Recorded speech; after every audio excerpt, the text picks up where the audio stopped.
What's going on, my fellow Jedi and Padawans? Welcome back to another Jedi gaming video. Thank you guys so much for coming back to the channel, and if you guys are new, welcome.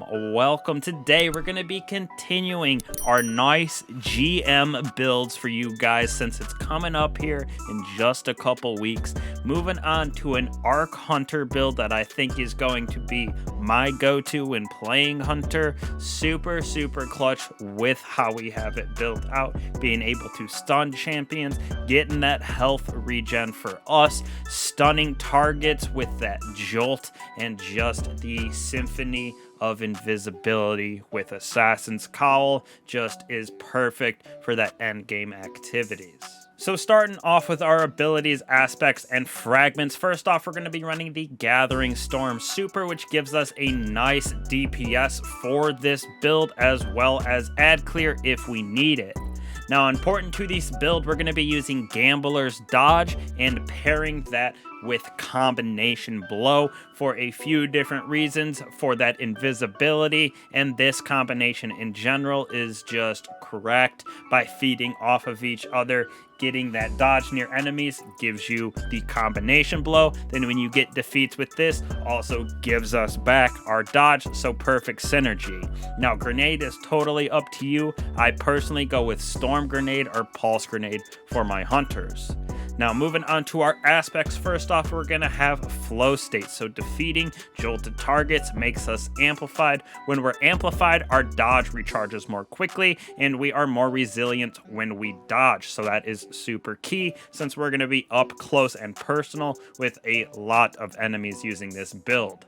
Next off, we have Lethal Current. So after dodging, our next melee attack has increased range, jolts the target, and it creates a damaging aftershock, which is super nice for clearing ads, and that jolt does a good amount of damage. So it also blinds enemies and pairs perfectly right here with having this. Gives back our dodge, and it is a wonderful synergy that we have going on. Now, pairing that with our fragments down here, first off, we got Spark of Resistance. Like I said, we're going to be up close and personal with a lot of enemies with this build. So while we're surrounded, we take resistant to incoming damage. We're also going to have our mods on our armor that help with being up close and personal. Next off, we got Spark of Ions. Defeating jolted targets creates ionic traces. So with our melee jolting targets, it's very easy to create ionic traces, which when we collect them, give us our abilities back faster. So it's super nice to be able to spam grenade, dodge, and melee with this build. Next off, we're going to have Spark of Feedback. So taking melee damage briefly increases our outgoing melee damage. This is nice for being up close and personal with this build. That combination blow can stack, and when that jolt target, we get hit and proc this, it's absolutely wiping out some higher tier targets, as well as just mass ad clear with that aftershock. And last but not least, we have Spark of Frequency, which I really love on this build and is slept on. Those melee hits grant increased reload speed for a short period of time. So when this is procced, it is a super fast reload speed. So it's very key with having the weapons that we have on, giving us that ability to just jack through waves upon waves of ads. Now, moving on to our weapons that we're going to be using for our primary, easily going with Wither Horde for that ad clear, as well as weaken clear this season. This thing is juiced for the PvE realm. Definitely one of the best that Bungie has ever put out. Now, for our secondary right here in our Ikelos SMG, or Insidious, depending on the champions that we're going up against. So this season, we got Overload in SMG, Anti-Barrier and Pulse Rifle here, so it just depends on what activity I'm going into, but both of them are Arc because of some of the mods that we have on our armor pieces. And then also in our heavy slot, we got two different linear fusions, Cataclysmic for those solar shields, and then Threaded Needle with Vorpal Weapon for those void shields, just backing us up on DPS. This is the king of DPS for Cataclysmic. Paired with these, it can get bait and switch to proc very easily, and we can just juice bosses in the end game with our super, pairing it with Wither Horde and Cataclysmic. Moving on to our armor pieces, starting off hot with Assassin's Cowl, the exotic helmet. So Vanishing Execution is our exotic perk. Powered melee final blows grant invisibility and restore a portion of our health and shields. Finishers and final blows against more powerful targets increases the duration of invisibility and the amount of health and shield restored. This is why this exotic helmet pairs perfectly with the combination of Gambler's Dodge and Combination Blow. We're always having an amped up melee, so we're able to get this to proc, and we can use finishers as well to get this to proc.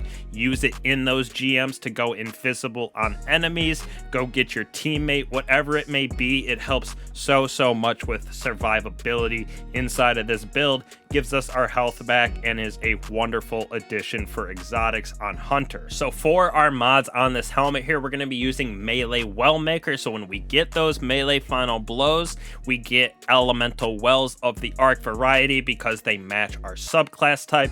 So this is going to be important for getting our abilities back, because we're going to create a bunch of Arc Elemental Wells with this build.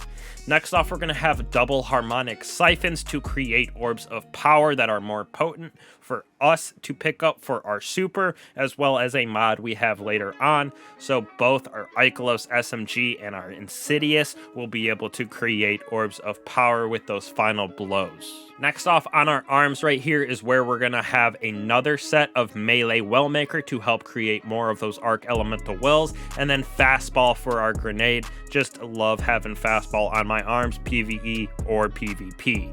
Next, we're going to have Overload SMG. This is where we're going to be able to switch this between Overload SMG and then also the Anti-Barrier Pulse Rifle, since they're both 1 energy, easily interchangeable. Next off right here, we're going to be using Grenade Launcher Reserve for our Wither Horde, as well as that melee damage resistant, like I said before, up close and personal with this build. So melee damage resistant is going to be super clutch for keeping us alive, especially pairing it with that health regen we get from Assassin's Cowl. Now important, we're also going to be using Bountiful Well, which helps us stack those multiple melee well makers so we can create a plethora, about 3 to 4 on most of our melee kills. We get those Arc Elemental Wells, and Bountiful Wells is one of the reasons to be able to stack those melee well makers, which we have on our boots again, making that 3 for this build with 2 invigorations. So when we pick up those orbs of power that we create with Harmonic Siphon, our super and our fellow guardians create, we get our melee back again, just in case something happens where we do happen to lose our melee or our dodge. Both of those is going to give us a nice bit of energy back, as well as those ionic traces.